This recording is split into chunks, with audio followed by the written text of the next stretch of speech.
c'est une ville pro-Kadhafi. Et là-bas, j'ai essayé de chercher un travail. J'ai travaillé comme aide-maçon dans un camp. Et là-bas, j'ai travaillé après. J'ai cherché un nouveau coxeur pour que j'avais entendu parler d'un coxeur qui était trop fiable, qui aimait pas beaucoup blesser les Africains et tout ça là. Et après, je suis allé voir le gars là, c'était un Malien solo. Ben, je lui ai expliqué toute mon histoire, il m'a dit ok, moi et toi, je te prends à mon niveau, je te mets dans mon convoi. Et c'est quand son convoi était prêt, il m'a dit. Après, il nous a envoyé à Koumous. Ça, c'était un autre aussi coin pour traverser. Mais Koumous, c'est 4 heures. 3 à 4 heures, vous êtes sur la journée internationale. Et là-bas, il m'a envoyé. Après, j'ai fait 30 jours là-bas et moi encore. Après, c'était le 28 septembre 2017 qu'on est rentré, 2018. Non, 2017, je suis rentré. C'était le 28. Après, je suis là, septembre. Oui, 2017, oui, en Italie. Oui, à Catania. Ouais, c'est à Catania 3. Le jour qu'on est 125, oui, on est tous rentrés. Mais avec cette gale, le jour-là, il y avait beaucoup de personnes. On est rentrés, on était 800 et quelques personnes dans le gros bateau. Au fait, on était contents.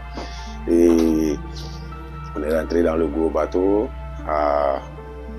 C'est là-bas aussi, on est bougé à 1h. C'était la nuit, on est rentré, nous, on nous a secourus à 15h.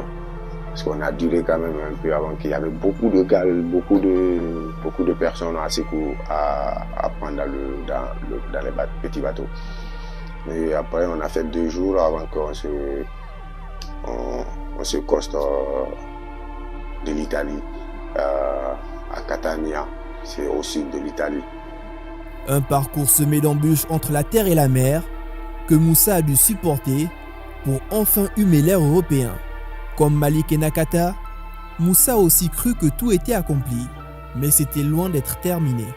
L'Afrique, ce berceau de l'humanité qui voit sa jeunesse décimée au quotidien, disparaître dans les eaux, ne cesse de pousser un cri de douleur. Mais les autorités qui la dirigent semblent ne pas entendre ces hurlements. Ce silence assourdissant des autorités sénégalaises, Serine Mor Mbaye le dénonce. kenn déggu leen nga ni mais ñii ay nit lañu wala déet te fa ñuy dem nag Marie-Louise xam nga ko Europe ga la ñuy dem wala Amérique mais ñooñu du ñoo nekk ci ay problème ñooñu kenn ëpp leen problème France gëleeg Espagne gële nit ñaa ngay fàq ñoom aussi di dem ci yeneen i gox ndax crise ba am ca dëkk yooyu ñun ñi ñoo leen tane su fekkoon ni ñun ci suñu bopp farlu nañu suñu bopp defar suñu réew yi mais ñoo leen ëpp mujj loolu moom gëm naa ko ci fanweeri at ak juróom yi may wër Afrique di wër adduna bi wóor na ni ma avenir li ñuy wax avenir fii la du fële. Ces drames qui frappent le Sénégal n'ont pas été la tasse de thé des autorités sénégalaises. C'est après la visite du ministre de l'Intérieur espagnol Fernando Grande Malasca à son homologue sénégalais Sidiki Kaba le 30 octobre 2023 que le chef de l'État Macky Sall a dans un communiqué du 8 novembre 2023 demandé au gouvernement, je cite, de faire prendre des mesures sécuritaires, économiques, financières et sociales d'urgence afin de neutraliser les départs de migrants à partir du territoire national. Dans le communiqué qui fait référence à une stratégie nationale de lutte contre la migration irrégulière présentée en juillet par le gouvernement, les ministres de l'Intérieur, des armées, de la jeunesse ou encore de la pêche ont aussi été associés à l'effort. Une note suivie 4 jours après d'une sortie du ministre Abdou Karim Fofana, porte-parole du gouvernement dans le journal Afrique de TV5. Aujourd'hui, ce qu'il y a de nouveau, c'est le profil des migrants. Nous voyons de plus en plus des gens qui vont à l'aventure alors qu'ils ont une entreprise qui marche, des gens qui ont un salaire, donc le déterminant du voyage n'est pas seulement économique. On est en train de regarder ses causes de façon à pouvoir mieux agir sur ces sujets-là. Après l'extrait d'un jeune de Fastboy qui soulignait n'avoir plus d'espoir au Sénégal et qu'il n'hésitera pas à prendre la pirogue pour aller en Europe parce qu'il veut satisfaire les besoins de sa famille et n'en a pas les moyens, le ministre évoque une analyse globale macroéconomique et donne des chiffres de l'Union européenne.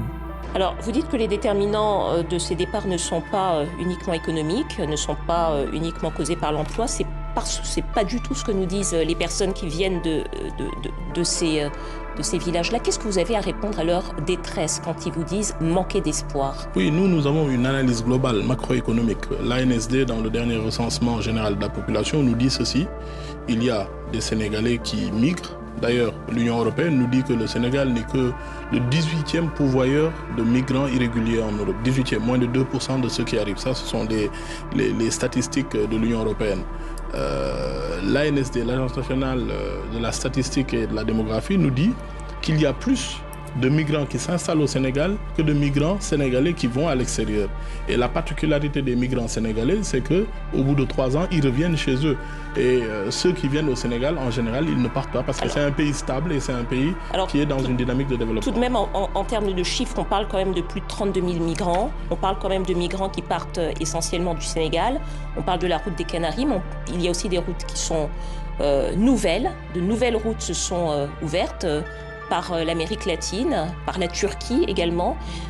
Comment se fait-il, selon vous, s'il n'y a pas majoritairement de problèmes économiques au Sénégal et que le Sénégal est un pays stable, qu'il y a de plus en plus de jeunes qui partent dans ces villages et qui sont prêts à risquer leur vie, disons-le, puisque beaucoup meurent et on ne retrouve même pas leur corps. Tout à fait, parce qu'il faut interroger ces profils-là. Dans nos enquêtes, nous savons par exemple qu'un migrant, pour aller aux États-Unis en passant par le Nicaragua, on débourse 10 000 euros. Plus de 10 000 euros. Qu'est-ce qu'on peut faire avec 10 000 euros comme capital, travailler dans son pays? On note souvent des familles, des jeunes. On note aussi des cadres supérieurs qui n'ont aucune raison de partir puisqu'ils ont tout ce qu'il faut. Mais la réalité, c'est peut-être l'industrie du divertissement, les médias internationaux qui nous montrent peut-être un Eldorado rêvé. Les gens ont envie de vivre à l'américaine, à la française, ou ce genre de choses. C'est une réalité que l'on retrouve. Que les voix se lèvent. Demna, demna, demna, demna, mon demna.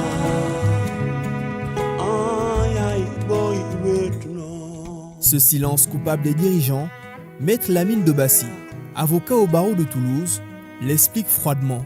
Les gouvernements africains, je ne suis pas pro du tout. Tous les gouvernements successifs, y compris tous les gouvernements successifs. Parce que pour une simple raison.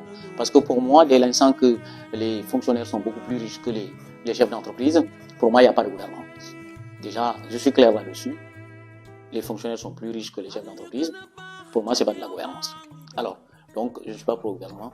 Et pour moi, je dirais simplement qu'ils ne font absolument rien du tout pour qu'il n'y ait pas d'immigration. C'est comme si l'immigration des jeunes, le fait que tous les jeunes qui puissent quand même demain se mettre en place pour faire des marches, pour faire autre chose, tous ces jeunes-là, s'ils partent, je suis beaucoup plus tranquille chez moi. Moi, c'est ce que je vois. Je dis simplement, ce sont des jeunes, ils ont quoi? Ils ont 18, 20 ans, 22 ans, 23 ans, 24 ans. Demain, il y a une marche, il y a une manifestation. Ce sont les jeunes qui vont quand même me rendre la vie difficile. Puisque vous serez là pour me rendre la vie difficile, partez et je serai tranquille. Pour moi, toute cette mascarade de dire on va les arrêter avec ces pirogues qui partent, on va les empêcher de partir, vous empêchez quelqu'un de partir, donnez-lui du travail. Vous n'arrivez pas à lui donner du travail. Tant qu'il reste affamé, il trouvera une solution pour partir. Et ça, c'est clair. Et concernant le gouvernement sénégalais, politiquement, ils n'ont rien à dire. Pour moi, politiquement, ils n'ont absolument rien à dire. Et si, pour moi, le gouvernement sénégalais, ils n'ont absolument rien à dire. Parce que quand tu dis à quelqu'un, il y a une fois, j'ai entendu, je ne sais pas, je peux m'abuser, quelqu'un, je pense que ça doit être un marabout qui disait simplement, vous prenez la pirogue,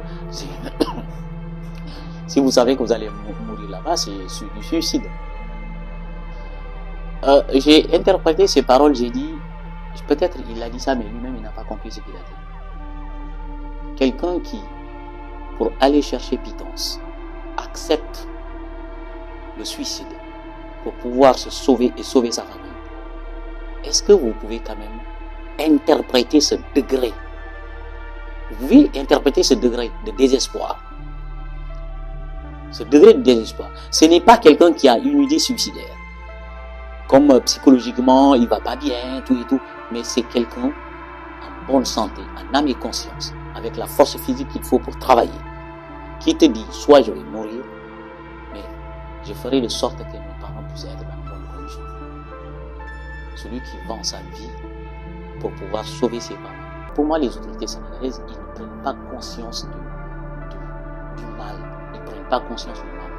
Et pour éradiquer tout cela, il faut la bonne gouvernance. Il n'y a que la bonne gouvernance. Il n'y a que la bonne gouvernance. Le jour où on va voir un fonctionnaire qui reste un fonctionnaire, un simple fonctionnaire, oui, tu es fonctionnaire. Le jour où au Sénégal ou partout en Afrique, être un fonctionnaire n'est pas un luxe, ce jour-là, vous allez voir, les gens vont rester.